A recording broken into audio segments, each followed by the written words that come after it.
certain toxic behaviors in certain people can be changed if it's just a toxic behavior and they don't have NPD. However, this is a slippery slope because if we're not careful, we can take this knowledge and then stay stuck too long in relationships that are with toxic narcissists. So let's shift into how to tell the difference. For those of you that don't know me, my name is Michele. I'm a somatic experiencing practitioner and the founder of the School of Transformation, which is where I meet live on Zoom every week and I do the inner work with survivors from all over the world of childhood trauma together. Here on my YouTube channel, we talk about what healing is about, what it looks like, the symptoms of unhealed trauma. But in the School of Transformation, we do the inner healing together. So if you're ready to take the next step, make sure you join me weekly on Zoom. What we have to be careful of now is the informed or educated narcissist. Decades ago, no one knew, or very few people, I should say, knew how people with NPD were affecting other people. And then about 10 years ago, it exploded, right? We started to understand what was happening, and that information has been so helpful. So many of us have been able to get unmeshed from these unhealthy relationships. I was talking to people in the School of Transformation a couple of weeks ago, and I was telling them, I feel like narcissistic abuse or narcissistic relationships are like two people that make up one personality. And so the information that we learned helped many of us. I know with myself, it helped me to separate and come into my own body and be my own person. But the narcissist learned as well. And this is where it can get confusing. You see, toxic behaviors can be changed. However, somebody with NPD normally doesn't change. And the reason they don't change isn't necessarily a lack of ability as much as a refusal to self-reflect, right? We can't fix what we don't acknowledge is broken. And narcissists don't self-reflect, and so they don't change. But the educated narcissist can make it look like they changed. For example, have you ever noticed that when you have one foot out the door is when the narcissist changes and suddenly either stops doing what has been so painful or tosses a little crumb of nice behavior, and suddenly we're thinking they changed, right? Because narcissists can't change, but look, the narcissist actually said, I'm sorry. The narcissist actually apologized. The narcissist actually did something nice, so they can't be a narcissist. But is that true? And if not, how can you tell?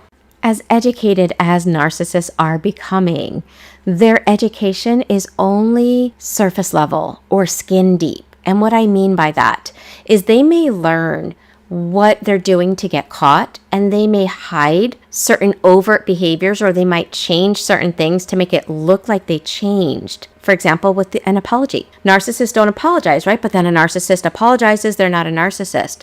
Well, the way you can tell is, are their words and their actions on the same page?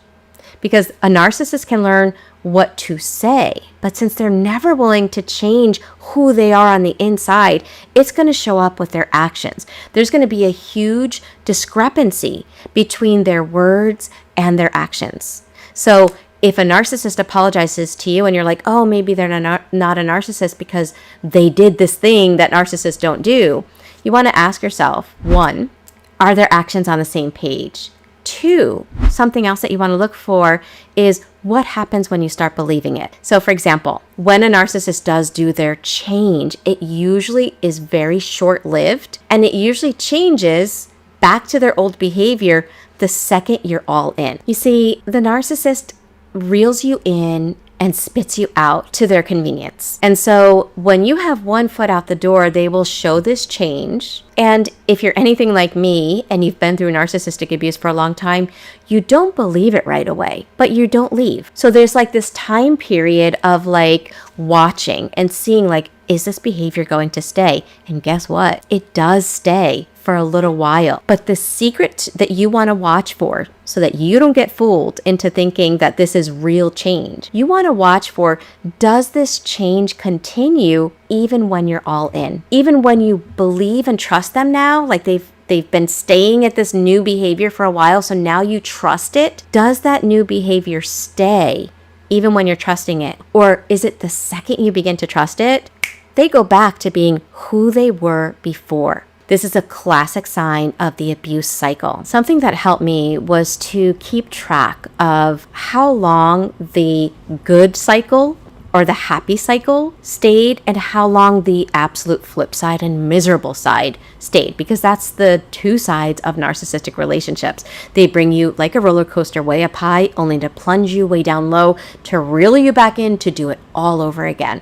And I realized that for a long time, we were on a 2-week cycle. 2 weeks amazing, 2 weeks of horror. As I began learning about narcissistic abuse, that cycle began to extend. It went to 3 weeks to 4 weeks of amazing, 4 weeks of horror. What was causing it to extend was I wasn't trusting it so quickly anymore. And the scary thing is the narcissist is in it for the long con, and they can wait you out. The second I would trust it again, it would go right back to that cycle all over again. And then it would take me just as long as the good cycle lasted. So it was 4 weeks of good cycle. It would take me 4 weeks to untangle the mess of the 4 weeks of horror to get back to that place where I wanted to put down that boundary again. Really look at the patterns of the relationship.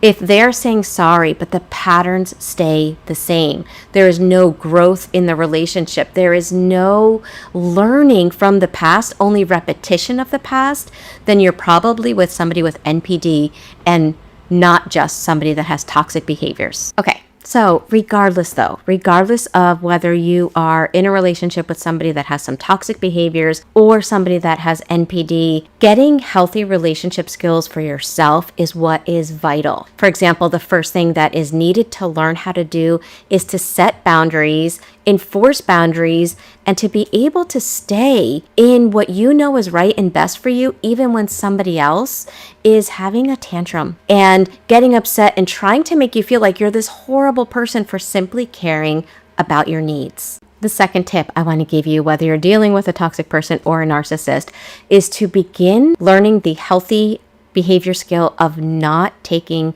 something personally. For example, one of the things that causes us to lose ourselves in toxic relationships, to absolutely come out a shell of a person confused with who we are, is when we internalize or personalize their behavior. I'll give you an example. When I was in a relationship with somebody that was high on the scale of NPD, and they would engage in the behavior of the silent treatment. That's a horrible, painful behavior to be the recipient of, right? For anybody, whether you had childhood trauma or not, nobody likes to be treated like the living dead. However, if you internalize it and personalize it, not only do you get the pain of that rude behavior, but you also make it mean something painful about yourself. In my case, I didn't even realize it. My nervous system took over because it was so overwhelming for my body to be in this consistently chaotic situation. And when I would get the silent treatment, it felt like a life or death situation. My nervous system would be in fight, where I would get overreactive, or I would fawn. I would forget anything that meant anything to me and try to do whatever was needed to make that other person happy. Or I'd be in freeze, where my body was here, who knows where I was, right? And the reason for that was because I didn't even realize my nervous system was making it mean when he ignores me for whether hours, days, sometimes weeks, and even months, that means I'm unlovable and bad. When I realized it, and I was like, that doesn't mean that. But while it was in my subconscious, I couldn't change it, and it was causing me to go into my trauma responses. So learning how to not personalize it is vital in any relationship that we're in. But especially if we're in relationships that have toxic behaviors or have somebody with NPD. Tip number 3, if you're especially dealing with somebody with NPD, you want to get a support system. It's very difficult to heal alone because you're dealing with somebody that is rewriting history and rewriting your self-image. They're going to tell you what you feel. They're going to tell you who you are as you're trying to come back into yourself and be yourself. And it can be extremely confusing when it's just your perspective and the narcissist, and you've been trained to not trust yourself. So getting outside help is extremely helpful. That being said, I want to encourage you, if you're looking for more consistent live support and my videos resonate with you, come join me live weekly on Zoom. This is where we do the inner work to come back into our body, to gain agency so that we can develop a healthy relationship with ourselves ourselves that then extends to our relationships externally. And the last tip is to know when to walk away, right? People that have toxic behaviors can change. However, there comes the moment when you need to evaluate, as you're getting more healthy and exhibiting healthier behaviors, is this person draining your energy? Are they disrespecting you in such a way that is damaging to you? Are they consistently pushing your boundaries and your limits beyond reasonableness? And is this draining you of your own energy? And at that moment, you have to look at your friendships, your relationships, and say, is this good for me? Or is this causing me emotional, physical, psychological, biological, because there's a biology to trauma, spiritual, financial trauma. So to sum it up, toxic people have harmful behaviors, but they might not realize it. And I'll save why they might be like that for another video. Whereas narcissists have deeper issues rooted in a personality disorder, making them so much harder to deal with. Knowing this is going to help protect yourself and build healthier, happier relationships. So have you ever dealt with somebody toxic or narcissistic? Let me know in the comments below, and don't forget to share this video if you found it helpful, and don't forget to come join me live on Zoom if you're looking to deepen your healing.